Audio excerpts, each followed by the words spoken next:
Right now, Pittsburgh's best sports show is about to begin. Call us or tweet us. We've got things to talk about on the Ireland Contracting Nightly Sports Call. Good evening, everyone, and welcome inside the Fan Cave. This is the Ireland Contracting Nightly Sports Call. We do it 7 nights a week, KDK Plus, and on some nights, in fact, most nights, it's 93.7 The Fan. I'm Bob Pompeani. Call us, 412-575-2600. Chris Muller's up at 93.7 The Fan. Today was the final practice round of the U.S. Open. We'll get into all the other stuff regarding Andrew McCutchen and day 2 of minicamp, but I'm going to be very interested to see some of these things happen tomorrow about scores, and that leads us to our Williams Golf KDKA.com Connect question of the night, and I'll get your first answer on this, Chris. Will anyone shoot under par in the first round of the U.S. Open? Yes or no? Yes, even though it's the hardest day, shaping up to be, at least in terms of firmness. Maybe Friday will be even firmer and faster. Yes, I feel like I feel like the low score will be in the 60s at some point tomorrow. So somebody's going to post 69 or better. Yeah, I think it's going to be at least a couple people under par. I just feel like that's always how it is at the U.S. Open. Somebody runs out there and makes a bunch of birdies and has a good day, and it's usually on days 2 and 3 where people start to fall back and muddy the waters a little bit. Yeah, so I have some other questions. The rapid fire, do you mind engaging me here for this before we do in some other This topics? sounds like something that Starkey would have made me do on the old Starkey and Mueller show, and so I'm feeling a little bit of trauma in my past with that. But Bob, free association. I'm not calling it that. Yeah, free association. Bob, limit me to one word. One-word answers, Yeah. Bob. That was 2 words. I'm taking up my own time here to lecture you. But yes, I'll play your game, All right, Bob. just a couple. Will any player record a 90-plus round in this tournament? Now, this is an interesting question, because I went back and looked at some of these other tournaments, and there have been players who shot in the 90s. So the question is, yes or no? Will any player shoot in the 90s? Yes. I would say yes, too. Will any player score a 10 on any individual hole this week? Yes or no? Yes, and I sure hope so, because I took an 11 after thinking I was going to make 5 on a hole on media day. Well, I mean, there's a lot of potential hazard out there. How about this? Our friend Matthew Vogt, the dentist golfer, who is the former caddy out there, lowest round by him, over and under 77 strokes. Ooh, that's a good number. I think, you know what? I think he'll manage to shoot 76 one of the first 2 days. I marked this down because I thought it was good. Will he make the cut, yes or no? No, unfortunately. Yeah, I think so too. I think it's going to be a great week for him nonetheless. Will Mason Howell, the youngest player in this field, the 17-year-old high school kid from Georgia, will he make the cut, yes or no? I saw a bunch of people while I was walking the course today who said this kid's got every shot in the bag already, but he's 17. 17!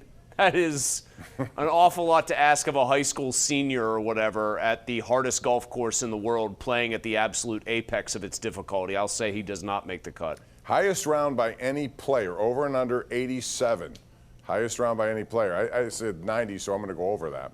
Yeah, I got to go over. I think somebody's definitely shooting over 87. Even if 90 doesn't get hit, I think somebody's shooting 88 or 89. It's probably going to be a qualifier. It's probably going to be somebody who kind of making it to the U.S. Open was the dream in the first place.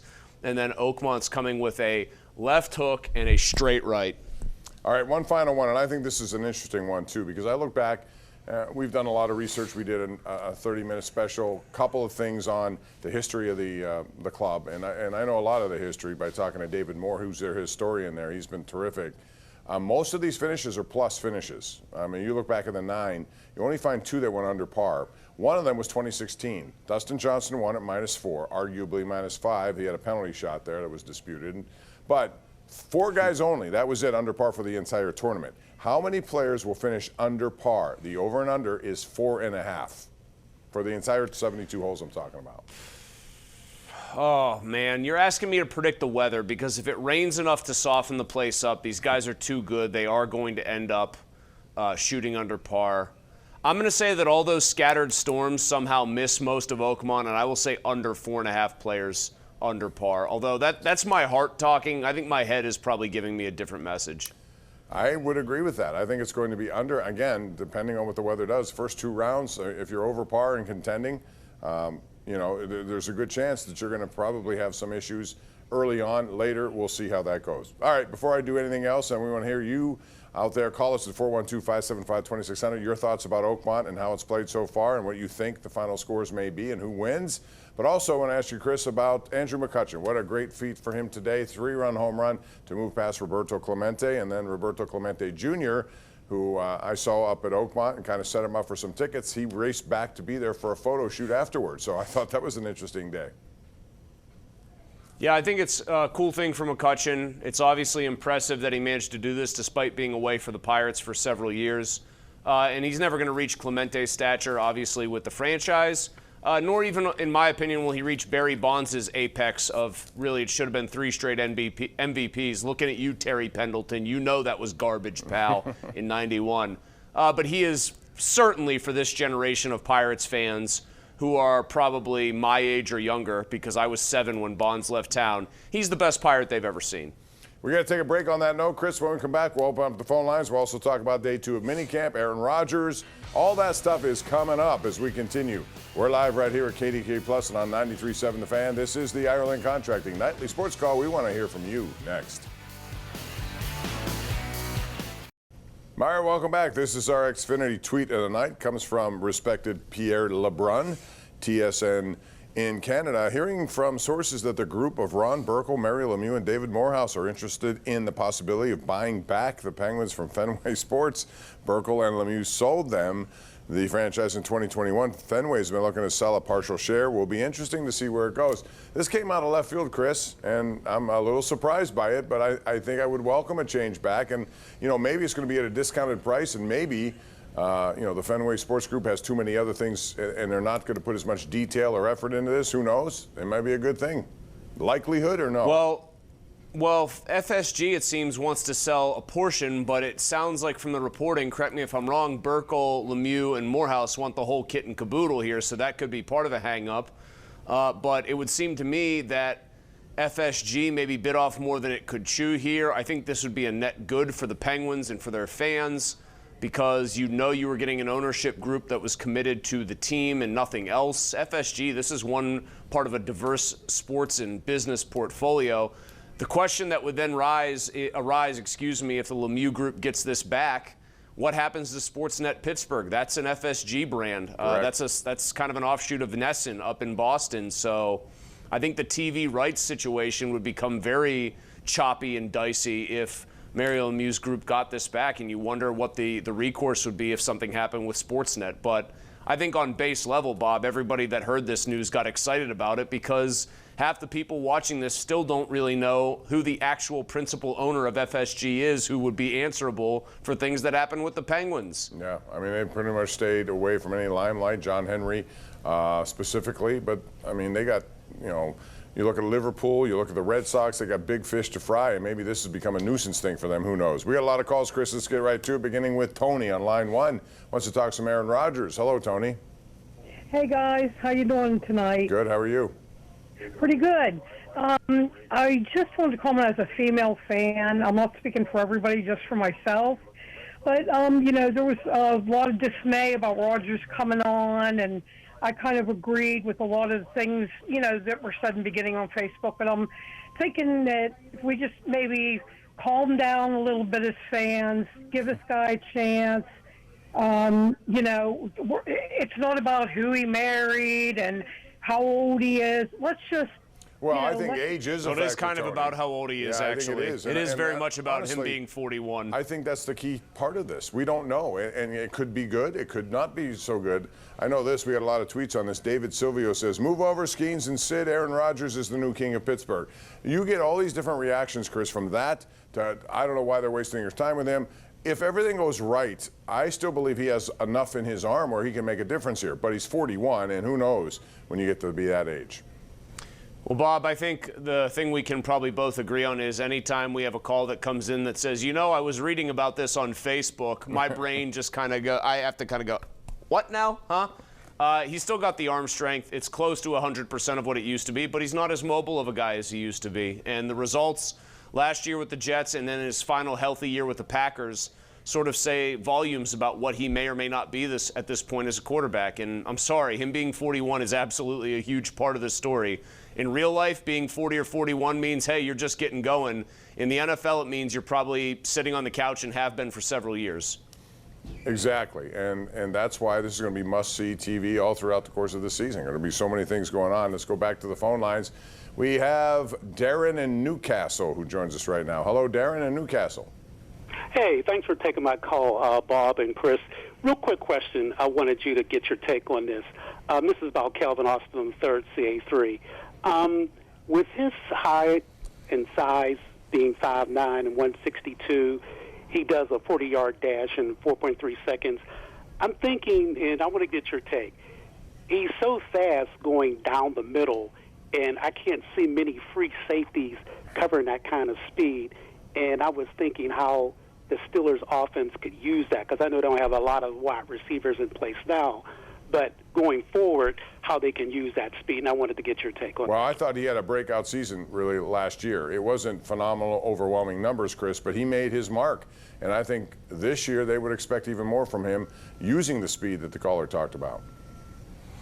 I think the thing that now that we know that it's Aaron Rodgers' show, obviously, because he's here, that will determine whether Calvin Austin continues to have a sort of nice ascent in his career is, will Calvin Austin run really precise routes? Because we are all very aware that Rodgers is an absolute stickler for route consistency. And Austin, hey, if he shows he can run the routes and run a full tree, I think Rodgers will be happy to throw him the ball. But if he can't and he's more of a one-trick down-the-middle pony, I don't know how much he'll see the rock. Dan in Moon Township is next up right here on the Sports Call. Hey, Dan. Hi, Bob. Hi, Chris. Thanks for taking my call. Sure. I have two comments tonight. A baseball comment and then a prediction for the Open. Okay.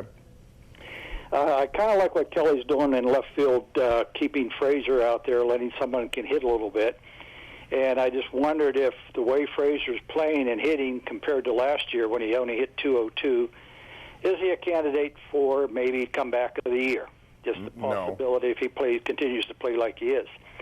And as far as the Open, I'm going to go out and predict DeChambeau. I think that course with his power drives, I know he kind of chokes sometimes with his short game at the end, but I think he's going to be there, and I'm going to project that he wins it with 2 over. Well, that's, Dan, a lot of people have that same bet. It's not exactly going on a limb. He's a defending champ. He's won 2 U.S. Opens, and I saw him today, Chris. I was down there. I know you were out at the range. I don't know if you got a chance to watch his ball flight, but you could serve alcohol on that ball flight. It's that high in the air. I mean, Bob, you were practically fanning yourself when I saw you after watching his ball flight. I thought you needed to light a cigarette. You were so you just woo. Yeah, it you did turned affect on. Me, it was incredible. You were raving to me. I wish I could hit a ball like that. Don't you? I think, yeah. I mean, sometimes I hit the ball too high, Bob, and I don't hit it nearly as far as these guys. Then it gets shoved around by the wind. So sometimes I'd rather hit it low. But he's a good pick. I actually think the caller might be oversimplifying what his game actually is or what his weak point is. The real reason he didn't win the Masters and he kind of ejected early was because he was missing his irons very much left. He's actually a great putter and has a lot of short game touch, as evidenced by the shot that basically won last year's U.S. Open, the super difficult 50-yard bunker play. I think the guy, if he hits his irons pretty well, and he's going to have to hit them, he'll be around at the end, but until he gets those irons solidified, he can drive the ball wherever he wants. Unless he's hitting literal sand wedges into every green, I think he's going to have a tougher time of it than people think. Chuck in Uniontown, before we go to break. Go ahead, Chuck. How are you tonight? Yeah, well, I'll make it quick. Congratulations, Coach. Now that Majinski is back as his starter reliever, 3 players will be under par in the tournament, and DeChambeau wins. Wow. Got a lot in there, Chuck, in a very short period of time. I would like to see Majinski in the bullpen, myself personally. I think they have enough guys. They have Ashcraft there, but I think he to me, is more a guy who will end up in the starting rotation, Burrows. I want to see Majinski where I think he could be very effective and needed in the bullpen. I agree about Majinski. He's a bullpen arm. He's a weapon there, and he's exposed as a starter. Remember, Mariano Rivera was a failed starter before he became the greatest closer of all time.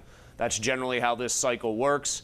I applaud Chuck for getting a ton of takes in there in a very short period of time. This has potential. I'll give you one opinion. Scotty's my pick. Like, I'll just straight up say that. Scotty's my pick. I think we absolutely could get a situation where he's 6 or 7 shots clear of the field and no one else shoots under par. I think that is absolutely within reason. It is. I'm going to go with 2 picks because I can't just come to one. Tommy Fleetwood and Brian Harman. I'm sorry, I do it. That's the way I do it, Chris. There are too many golfers out there to pick one. Scheffler is the odds-on favorite.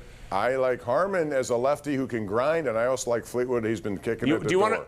Do you want to? Here's a real dark horse. You want to get one that's going to like have people's ears go up? Yeah. Harris English at 80 to 1.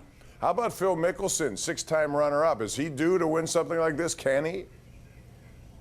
No, and no. All right, we'll see. A lot of live guys. I tell you what, of the live guys out there, just if I'm looking at this, Joaquin Niemann is playing consistently great golf. You don't hear much about him, but he can be a guy who can do it. We got to go to a break, but you can see. He can't do it in majors, Bob. He stinks in the majors. Well, Show me like a top 5 in a major, Niemann. All right, but there are a lot of guys out there that Ludwig Gobert, he's due to do it. He hasn't done it, and there's who knows how this is going to go. It's going to be fascinating. Our Williams Golf KDK.com Connect poll of the night has changed. We asked, will anyone shoot under par in the first round?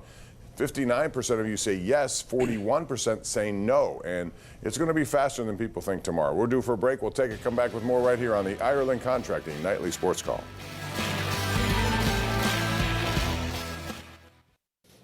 KDKA News at 11 begins in about 6 minutes. Ken Rice is the man in charge tonight. What do you got, Ken? Bob, tonight we've confirmed that a police standoff in Pittsburgh started with an attack on a postal worker. We have those details. Ray Petlin's working on a hot forecast, and we're covering everything you need to know if you're heading to Oakmont for the Open. All coming up right here at 11, Bob. All right, Ken, thanks very much. Chris, I want to ask you about the Florida Panthers. They have assumed control of this series now, winning big the other night, and they engaged Edmonton into what was a freak show at the end, reminiscent of the 1980s when Dave Semenko and people were running around with Gretzky on the team. Can Edmonton overcome this? They've been a good come-from-behind team in this playoffs, but Florida seems poised to pull this thing off. Can they?